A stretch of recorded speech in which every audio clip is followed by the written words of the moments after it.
Entonces, aquí, pues, los objetivos, ya vimos que la terapia génica, pues, puede ser ex vivo o in vivo, dependiendo cómo se suministre ahora sí que se suministre el gen terapéutico al paciente. Y dependiendo del objetivo, pues podemos tener que sea el aumento o la reparación de un gen dañado. Vamos a aumentar la función de un gen o vamos a reparar la función de un gen dañado. Y para esto, generalmente, cuando este es el objetivo, pues lo que se utiliza son plásmidos o ADN minicircular para insertar, ahora sí que para introducir más bien, el cassette terapéutico. El cassette terapéutico es ahora sí que donde va nuestro gen terapéutico, el que va a desarrollar la función terapéutica.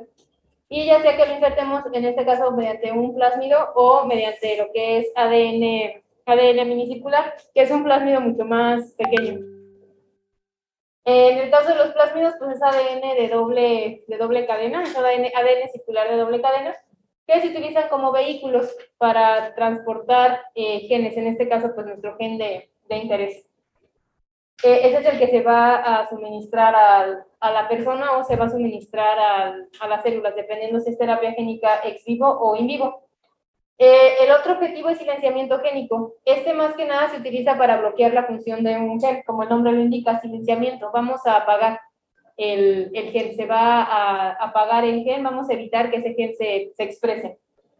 Y para hacer silenciamiento génico, pues se utiliza lo que es el RNA de horquilla pequeña o el RNA de interferencia, uno de los que veíamos al inicio, un tipo de RNA que no se traduce, RNA de interferencia.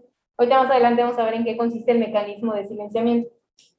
O también se pueden editar genes. Estas herramientas de edición de genes también nos permiten, por ejemplo, detener la función, ahora sí que evitar la función de un gen. Podemos incluso destruir el gen para que este ya no se exprese. O también nos permite reparar la función del gen. A nivel ya de la edición de genes, vamos a hacer edición de genomas con estas tres herramientas. El ZNF o son el nombre o las letras provienen de que son nucleasas de dedos de zinc. Estas son nucleasas repetidos en tándem. Y esta es CRISPR, que tiene que ver con la nucleasa Cas, en este caso Cas9. CRISPR es las siglas, y no se las doy, pero tiene que ver con repetidos palindrómicos cortos. De ahí las siglas. Repetidos palindrómicos cortos. Son, ahora sí que interespaciados, es el término. Entonces, son agregados de repetidos, en este caso palindrómicos cortos, que están repetidos, tienen un espacio entre ellos. Esos son lo que significan las siglas. Entonces, se los escribo qué significan, hasta que las vemos más adelante. Y estas son las herramientas para editar genes. Estas permiten tanto reparar un gen, la función de un gen, como inclusive bloquear la función, destruir el gen de tal forma que este ya no se exprese. Entonces, dentro de los objetivos de la terapia génica, pues el primero, pues la reparación de un gen dañado.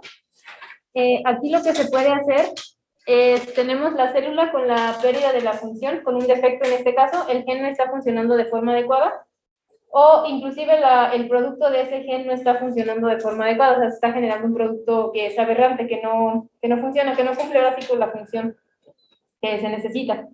Entonces, lo que se hace es, mediante terapia génica, se transfiere el gen funcional se inserta a la célula y este va a suplir la función del gen defectuoso. Supongamos que este codifica para una proteína y la proteína que se está generando a partir de este gen pues no es funcional, ahora sí que no se genera de forma correcta, no se pliega de forma correcta o no tiene la secuencia de aminoácidos correcta para realizar la función. Entonces lo que se hace es que se suministra el gen funcional, se le inserta el gen funcional a la célula y este gen funcional va a suplir la función del gen defectuoso. Entonces esto va a corregir la función. Este gen ahora se va a expresar y va a generar el producto que es funcional y se va a restablecer la funcionalidad en la célula. Entonces aquí lo que vamos a insertar pues es el gen funcional. El gen funcional lo vamos a insertar a la célula. Esto mediante ahora sí que terapia terapia génica para reparar, eso cuando el objetivo en este caso es la reparación de un gen dañado. Podemos introducir un gen funcional para que este supla la función del otro gen. También se puede hacer mediante terapia génica, pues eliminar células específicas. Esta puede estar más, se puede utilizar, por ejemplo, se tiene pensada para utilizarla con células cancerosas, en donde tenemos o la célula que está ocasionando la enfermedad. Lo que se hace es que se puede introducir un gen suicida. Este gen suicida lo que va a hacer es que al momento que se exprese ese gen, va a generar un producto que es tóxico para la célula. Entonces, la expresión de ese gen va a generar un producto tóxico y va a ocasionar que la célula se muera. Por eso se llaman genes suicidas. Al momento de que se expresan, ocasionan que la célula se muera. ¿En la reparación del gen dañado, el gen que está dañado se va a quedar en la célula? Sí, se queda. En esa estrategia se puede quedar, dependiendo aquí lo que estés utilizando. Si utilizas un plásmido, por ejemplo, el gen funcional se queda y se queda también el gen dañado y el funcional suple la función. Pero puedes, mediante, por ejemplo, utilizando las herramientas de edición de genomas, quitar este gen dañado e introducir el gen funcional. De nada.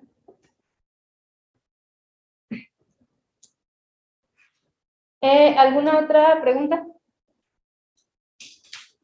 Entonces, aquí es un gen suicida, se produce un compuesto tóxico para la célula y la célula muere. Entonces, aquí se puede hacer una estrategia que se puede utilizar, como les digo, para células cancerosas. Aquí lo laborioso, o más bien lo crítico, sería diseñar el vector de tal forma que el gen suicida solamente entre a las células cancerosas y no entre a otras células, porque si no, acabaría con todo. Entonces, ese es el inconveniente, hacer que el vector o la forma de introducir el gen de forma muy específica.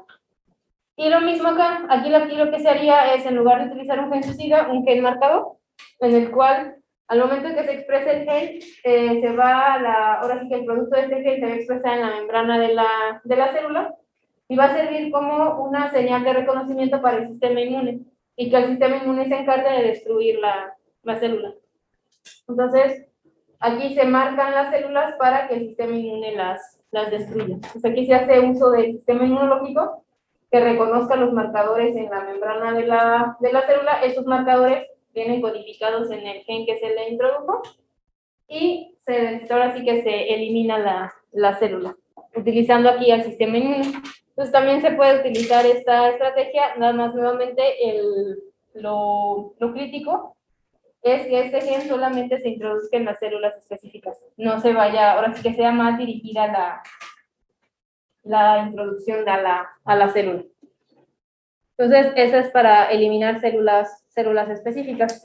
Esa es otra estrategia. Y aquí pues también se pueden utilizar plásmidos para introducir el gen marcador, por ejemplo, para que el gen marcador se introduzca.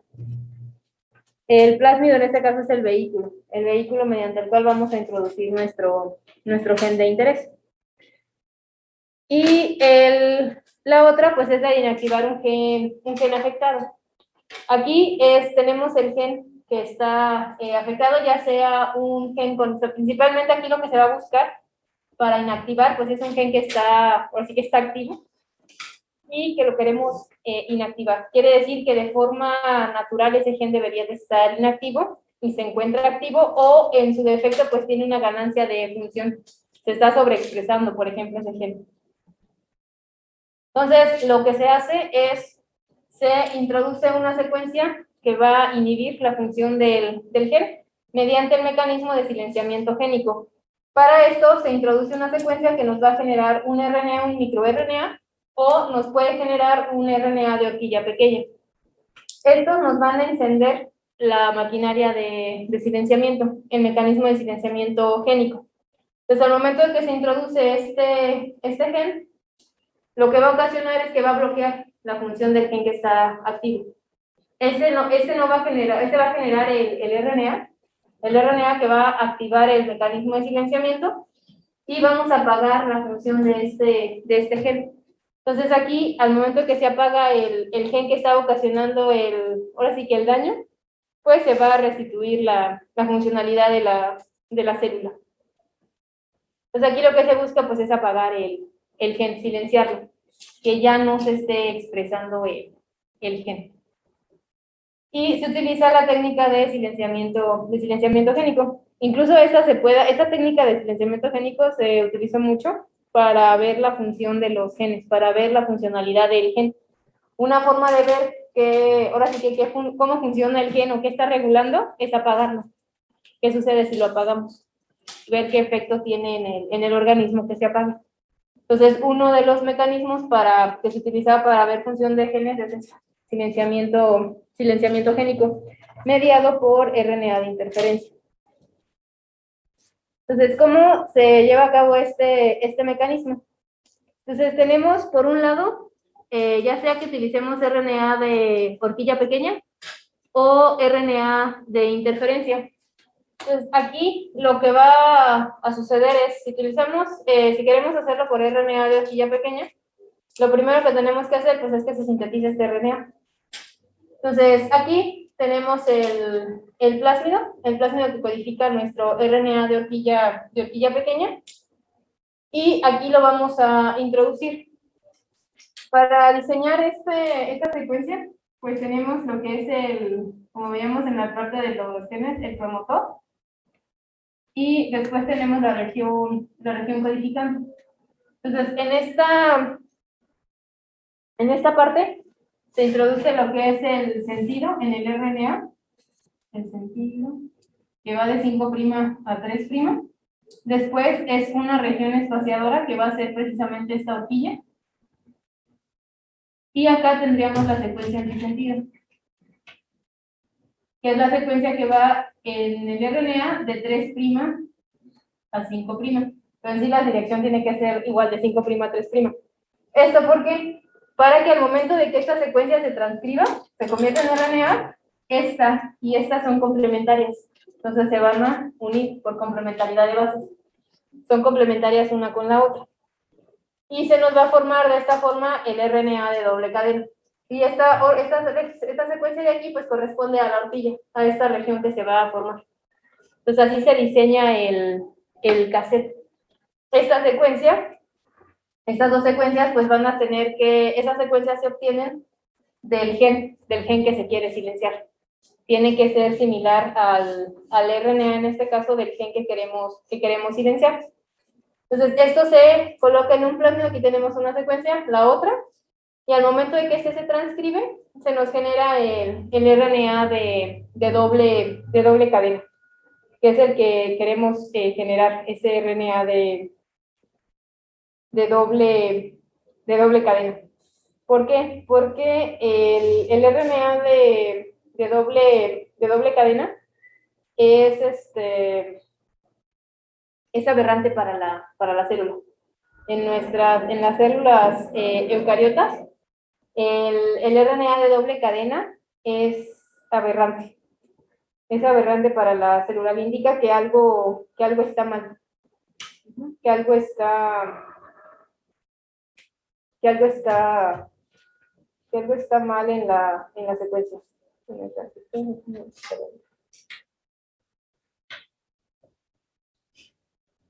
Por eso se genera ARN de doble cadena.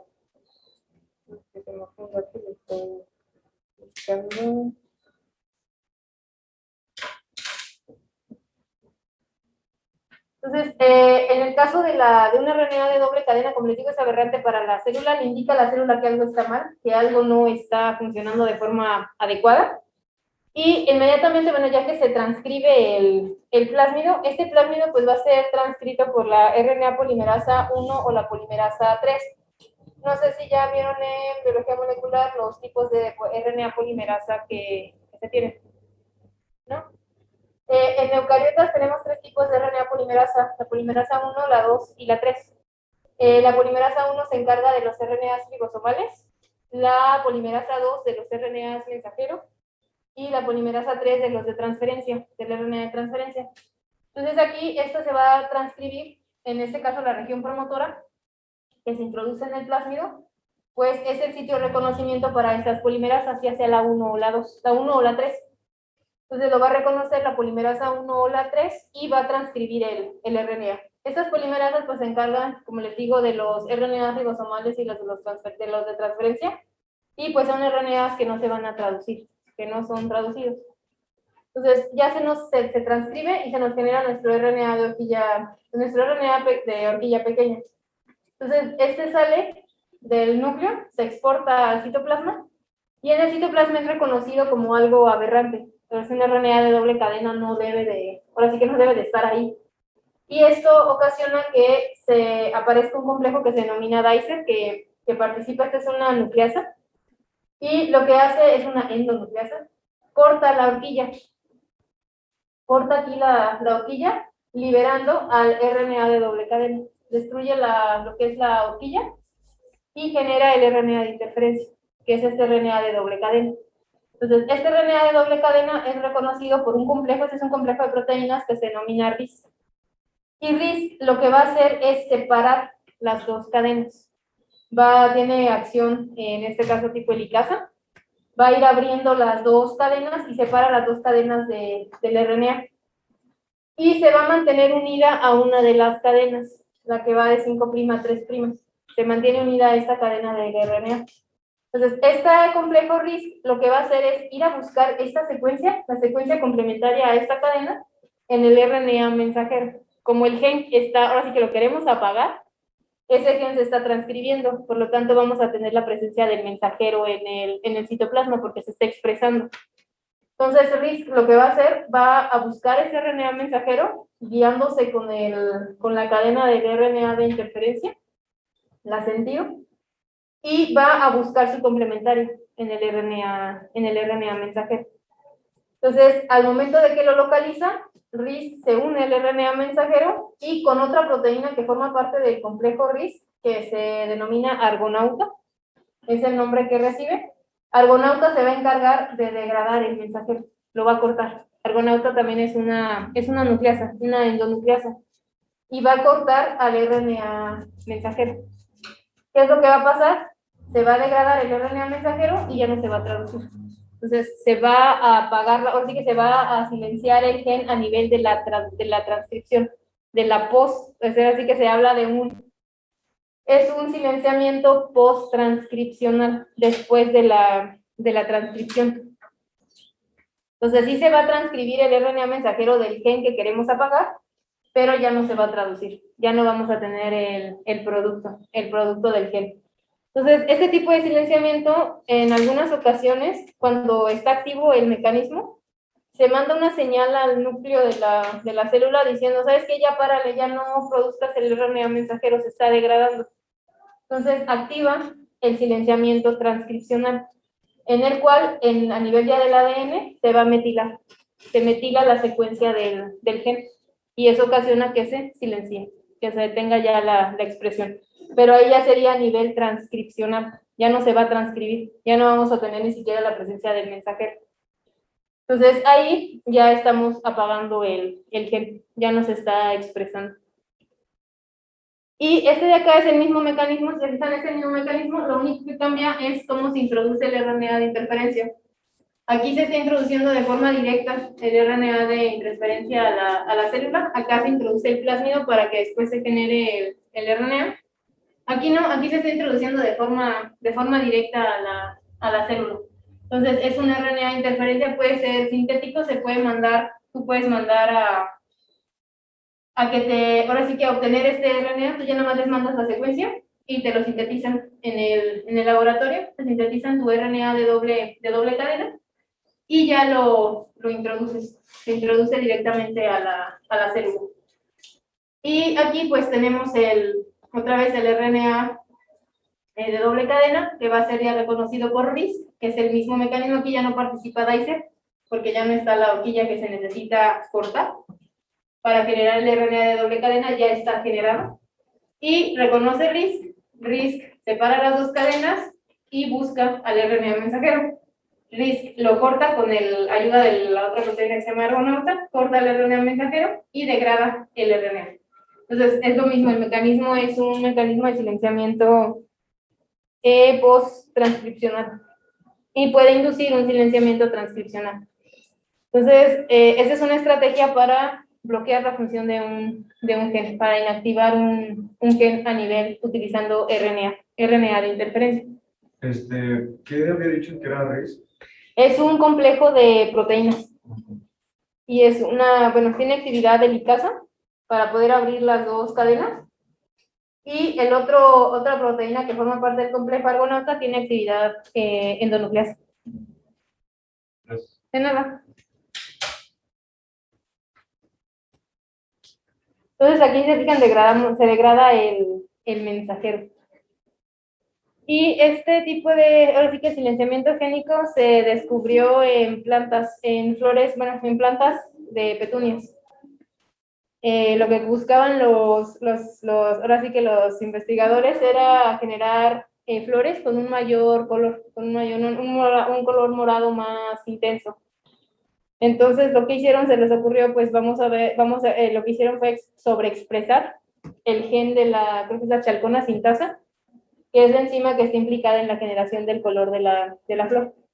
Entonces introdujeron el gen para que se sobreexpresara. Bueno, y pensaron, bueno, si expresamos más el gen, vamos a tener flores con un mayor color, con un color más intenso. ¿Y cuál fue su sorpresa? Que obtuvieron flores blancas. Entonces, blancas o moteadas, en parches así morados con blanco. Entonces vieron que realmente el sobreexpresar el gen lo que estaban induciendo era silenciar. Entonces silenciaron el gen de la chalcona sintasa en lugar de sobreexpresarlo, por eso las flores salieron blancas.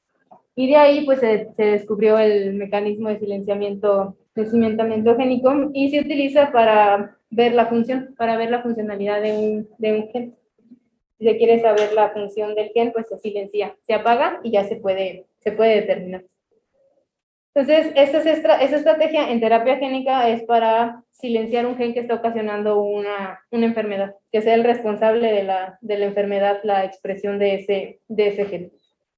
Hay que silenciarlo, hay que apagarlo. Y la otra herramienta, pues, es la reparación utilizando nucleasas.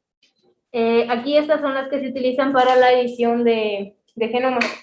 Entonces, tenemos estos sistemas de edición de genomas, hacen uso ahora sí que de los sistemas de reparación propios de la célula.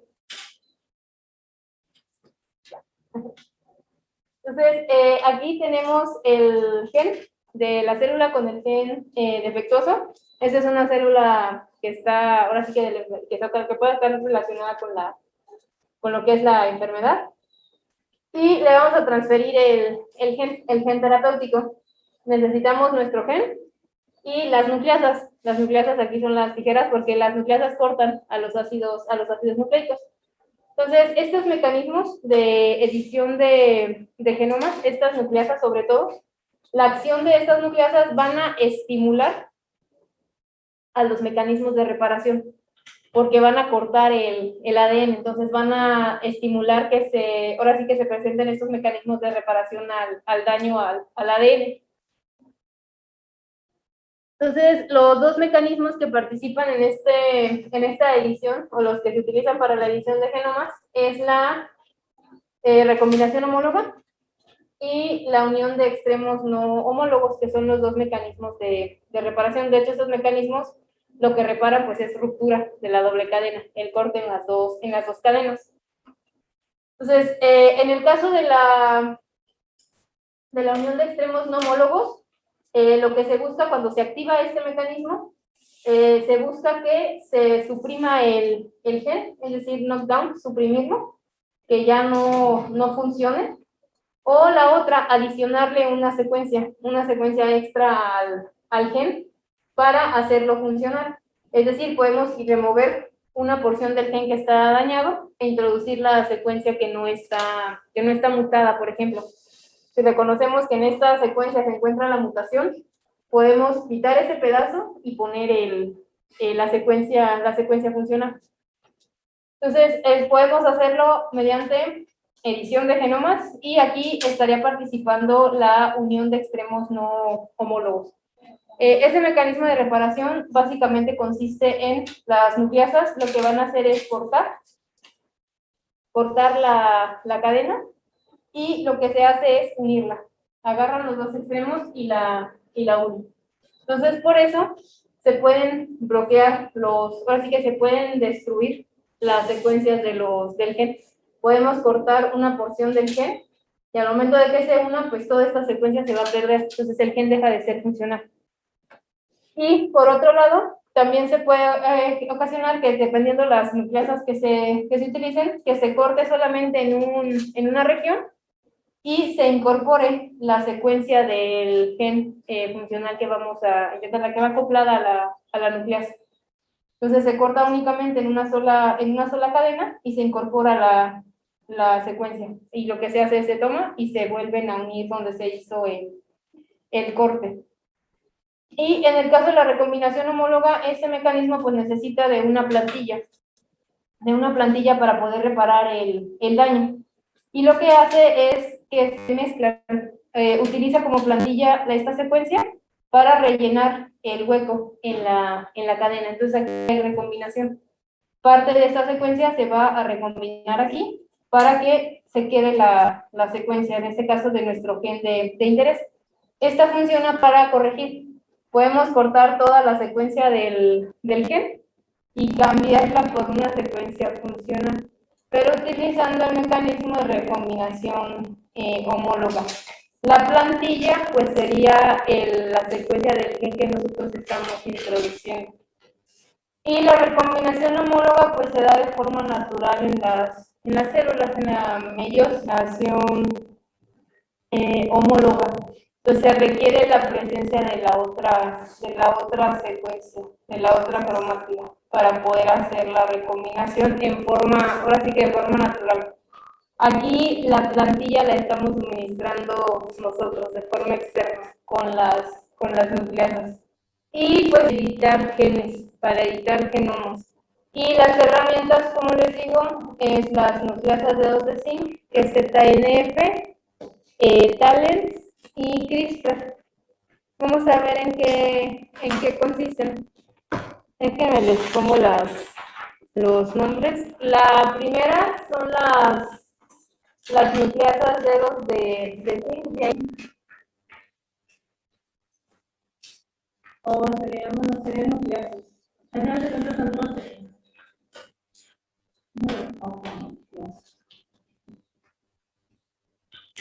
Sí, no proteínas los de zinc porque la nucleasa es todo.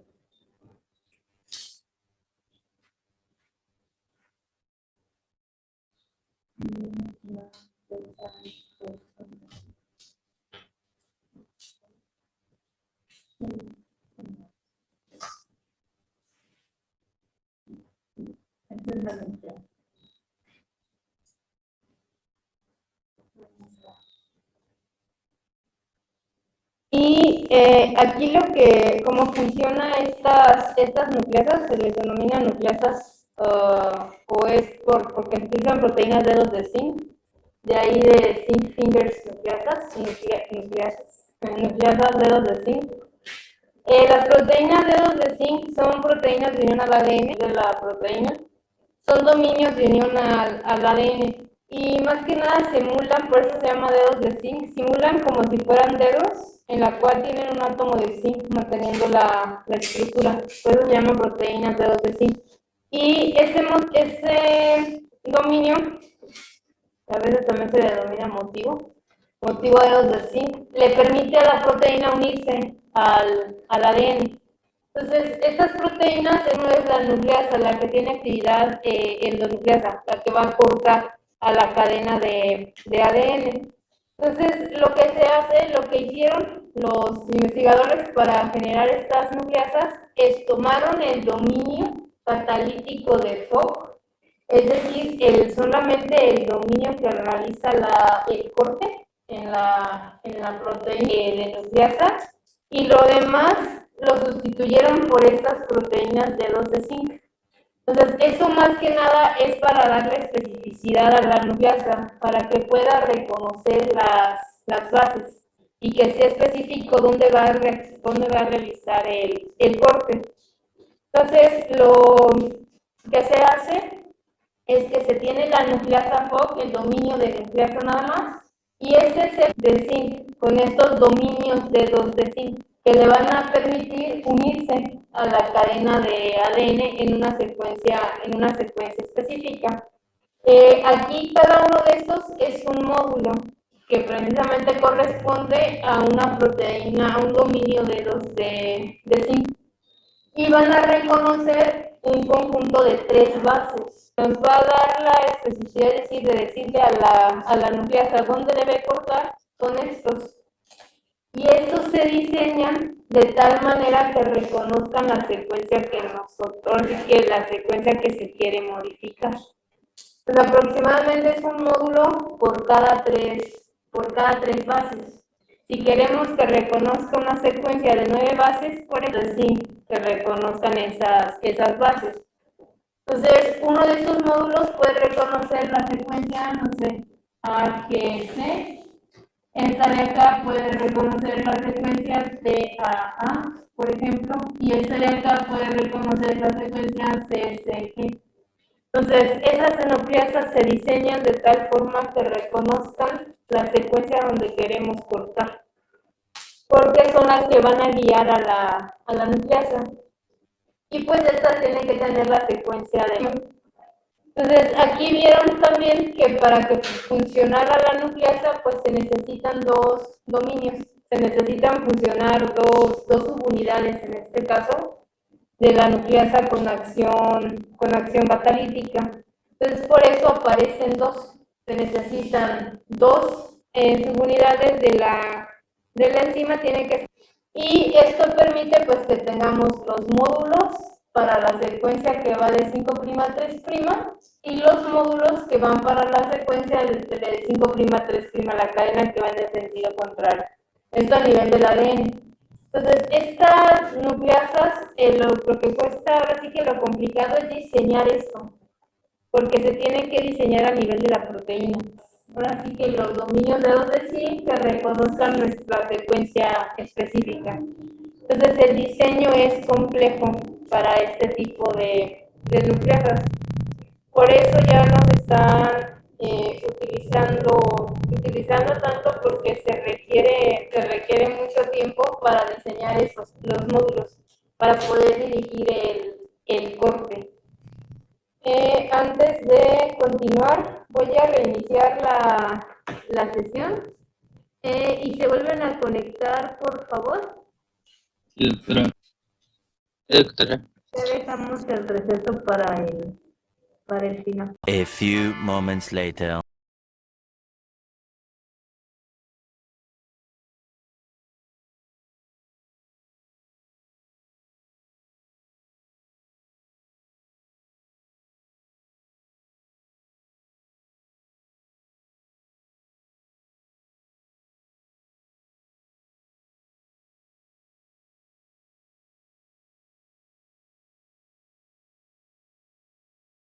A 3', A, G, T, C, no sé, G, A. Pues esta de aquí, la otra secuencia, pues sería timina, ¿no? Así citosina, adenina, guanina, citosina y timina. Entonces, para diseñar en este caso, los módulos que van acoplados también a esta misma nucleasa, que es COX-1, lo que se hace es, tenemos AT, tenemos que utilizar el módulo NI para esta AT. Para GC estaríamos utilizando el NN. Para TA se estaría utilizando NG. Para CG estaríamos utilizando HD. GC estaría utilizando NN. Y AT estaría utilizando NI. Esto de aquí corresponden a cada una de estas figuritas que tenemos en la imagen, que son las que estas se van a unir, se van a fusionar con la nucleasa. Entonces, al tener esta configuración de esta en este sentido y la otra en el otro, nos va a permitir que se reconozca esta secuencia, tanto en este lado como en este. Y la nucleasa va a realizar el corte. Entonces, estos módulos sirven para identificar la secuencia donde se quiere cortar. Entonces, aquí lo complicado de esta herramienta de edición de genomas, es precisamente el diseño de estos módulos. Y es muy costoso, no sale costoso y es laborioso hacer el diseño, porque se tiene que diseñar a nivel ya de la secuencia de proteínas. Entonces sí es laborioso. Por eso ya no sé, bueno, sí se siguen utilizando, pero ahorita